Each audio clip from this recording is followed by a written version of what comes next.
Esta película es muy buena, esa es mi opinión, igual que el canal de resumen durado de películas. Es lo mejor y se la recomiendo. Sus resúmenes son geniales y graciosos, es para reír.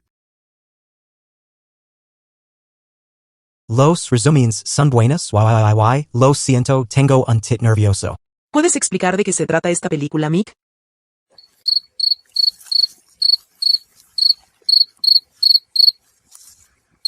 Keith, Socorro, Auxilio, Veo doble y duendes. es muy buena la película. Dios mío, qué difícil pregunta.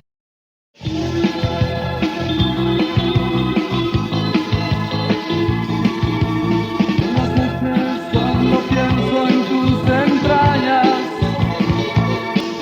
me arrastro, me tiro y dejo de sentir, me encierro. Las cintas del nuevo álbum de Paul desaparecen sin dejar rastro. Las sospechas apuntan a un hombre del entorno cercano, alguien con un pasado difícil de ignorar. A medida que el reloj avanza, crece la duda. ¿Fue una traición o un malentendido?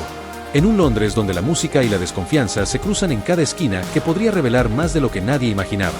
Paul, agotado por la presión constante de la fama, la música, las entrevistas y el maldito tráfico londinense, Me estoy poniendo nervioso. apenas cuenta con unas pocas horas de descanso antes de enfrentar otro día de compromisos. Bueno, basta ya, basta ya.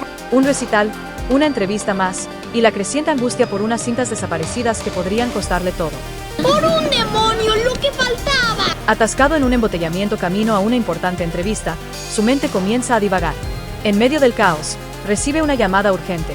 Harry, un ex empleado con un pasado turbio, ha desaparecido, y con él, las grabaciones originales del nuevo álbum. Sin esas cintas, no habrá contrato. ¡Da, hijo de puta! Sin contrato, el sello podría quebrar. Mientras la sospecha se instala y el reloj avanza implacable hacia la medianoche, Paul se ve arrastrado a una carrera contrarreloj, entre la duda, la desconfianza y la necesidad de encontrar respuestas. ¿Hasta dónde se puede confiar en alguien que afirma haber cambiado? ¡Tengo sentimientos! Que con la mala suerte tendrá que volver a grabar las canciones en un día. ¡Me estáis jodiendo la vida, coño! Tras una tensa reunión, la historia acompaña a Paul durante un día agitado junto a su esposa Linda McCartney y su amigo Ringo Starr. Entre filmaciones de videoclips, ensayos en un altillo y sesiones de grabación para la radio, la rutina se mezcla con una creciente inquietud. ¿Qué pasó realmente con Harry y las cintas maestras? ¿Y a mí qué me importa? Mientras intenta concentrarse en el trabajo, la mente de Paul viaja por escenarios cada vez más fantásticos, con trajes, luces y melodías que reflejan sus temores. ¿Fue una traición? ¿Una huida? ¿O algo mucho más oscuro? Un viaje visual y musical por la mente de un artista atrapado entre la presión, la duda y el tic-tac de un plazo fatal. Muchos creen que el robo fue un intento de vender las cintas como grabaciones pirata. Paul se niega a aceptarlo, hasta que su mente, cansada y agobiada, lo arrastra a una oscura fantasía. Oye, tranquilo, viejo. Imagina una época antigua, perros cazando a Harry, su cuerpo sin vida, una persecución que nunca alcanza su objetivo. Desesperado, empieza a reconstruir cada detalle. ¿Dónde pudo ir? ¿En qué lugar se detuvo? Camina sin rumbo, de día y de noche, por calles cada vez más sombrías. ¡Se ha vuelto loco! ¡Se ha vuelto loco! ¡Está loco! ¡Está loco! La pareja de Harry, entre lágrimas, insiste en su inocencia, pero no ofrece respuestas útiles.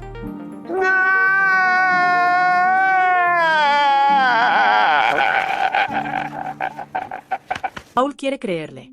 Incluso cuando la presión lo supera y un accidente rompe parte del vehículo, él le dice, con agotamiento en la voz, él no sería capaz de hacer algo así. Inocente hasta que se demuestre lo contrario. Tienes razón. Al finalizar el día, con el reloj marcando el borde del desastre, Paul deambula por Londres. Sus socios ya se preparan para lo peor. ¡Tengo miedo! El inminente cierre y la pérdida total del control sobre su música. Pero entonces, al pasar frente a la estación de Broad Street, algo se enciende en su memoria. Harry iba rumbo allí, entra a investigar. Se cansa y empieza a imaginarse el mismo un viejo fracasado en la calle. Eso no me lo esperaba.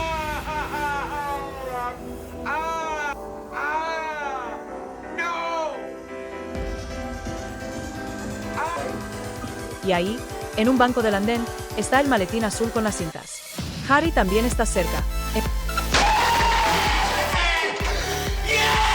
Encerrado accidentalmente en una caseta de mantenimiento mientras buscaba un baño. Ahí lo tenés al pelotudo. Entre risas y alivio, Ambos regresan. Paul llama a Linda desde el coche. Las cintas están a salvo. El desastre se evita por segundos. Y eso no es nada común.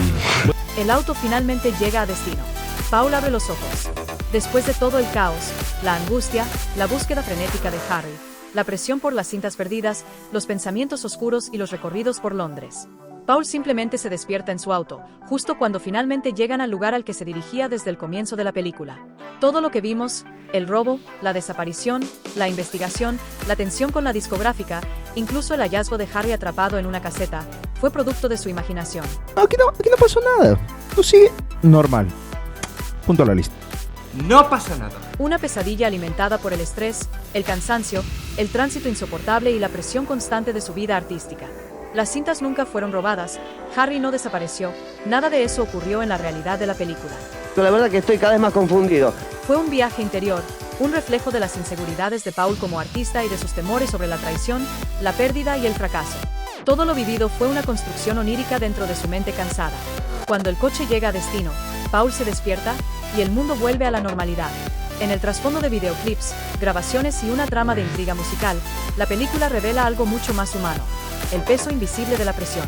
Paul McCartney, ícono global, queda atrapado no solo en el tráfico, sino en la maraña mental de expectativas, contratos, tiempos que no alcanzan, decisiones que cargan con el futuro de muchos. La familia, el trabajo, la discográfica, los fans, todo lo reclama al mismo tiempo. Quiero morirme. Me encantaría morirme ahora mismo.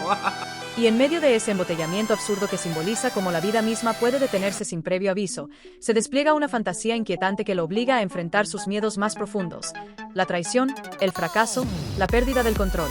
Cuando el coche por fin avanza, también lo hace la mente, porque a veces, solo al frenar de golpe, se ve con claridad cuánto nos está consumiendo la carrera. ¡Ya! Vámonos de aquí, vámonos. La sospecha recae sobre Harry, un amigo con pasado turbio, al que persigue sin éxito en un bucle onírico ambientado en otra época. Esa persecución, donde Harry se burla y nunca es alcanzado, representa una ansiedad no resuelta, una culpa que no encuentra salida, como un trauma atrapado en el inconsciente. En el sueño aparecen Ringo, Linda su esposa y la periodista, y otros colegas. Son figuras de contención, pero también testigos de una presión que lo asfixia. Aunque todo parezca lúdico, subyace el temor a la traición, al fracaso, a perder lo más valioso: la confianza, la obra artística o los seres queridos. El trasfondo real potencia esta interpretación. John Lennon fue asesinado por un fanático en 1980, y años después, George Harrison fue atacado en su propia casa, lo que lo llevó a aislarse. Ese miedo, a que el amor por la música atraiga peligro, se filtra inconscientemente en la narrativa. La figura de Harry podría encarnar ese temor. ¿Y si la amenaza está cerca? Al final del sueño, las cintas están sanas, todos celebran, y Paul parece reconciliarse con sus miedos. Pero al despertar, el tránsito sigue. Nada ha cambiado, excepto que él ahora ha enfrentado sus sombras. El viaje no era hacia el estudio, sino hacia adentro.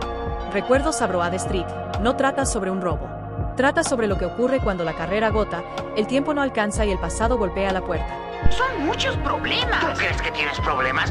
Mira los míos. El tránsito era emocional, y el auto solo avanza cuando la mente está lista para despertar. No me dejes solo. ¡Mamita! Me arrastro, me tiro y dejo